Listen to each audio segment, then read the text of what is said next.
The 4-to-1 rule, why I love banks and you should too.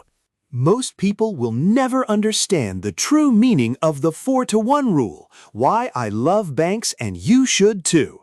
They go through life half asleep, following the crowd, never questioning why they feel empty inside. But you're different. You clicked on this video because something inside you knows there's more. That inner voice whispering that you were made for greatness, that voice is right.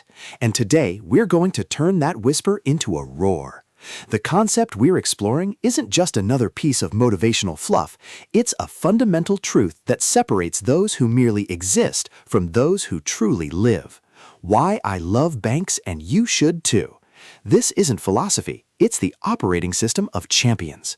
Look around you right now. Look at the people settling for mediocrity, accepting their limitations and calling it being realistic. That's not realism. That's surrender. The world is filled with people who gave up on their dreams because someone told them to be practical. But here's what nobody tells you. Practical people build other people's dreams. Visionaries build their own empires. The path we're about to explore requires courage. The courage to be uncomfortable. The courage to stand alone. And the courage to demand more from yourself than anyone else would ever dare ask. Are you ready for that? Because there's no going back once you truly understand what it means to embrace this principle. Here's the uncomfortable truth that the self-help industry doesn't want you to know. 97% of people who consume motivational content never change. They watch the videos, read the books, attend the seminars, and then go right back to their old patterns. Why? Because understanding is not the same as implementing. Knowing is not the same as doing. They mistake the feeling of inspiration for the reality of transformation.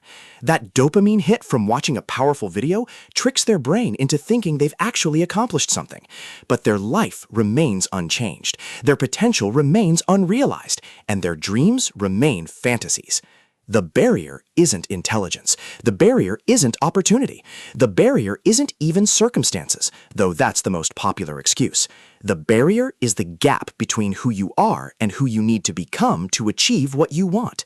Most people are unwilling to cross that gap because crossing it requires sacrifice. It requires doing things you don't want to do. It requires becoming a person you've never been before. It requires killing the comfortable version of yourself so that the powerful version can emerge. This psychological death is terrifying, which is why most people choose the slow death of mediocrity over the temporary pain of transformation.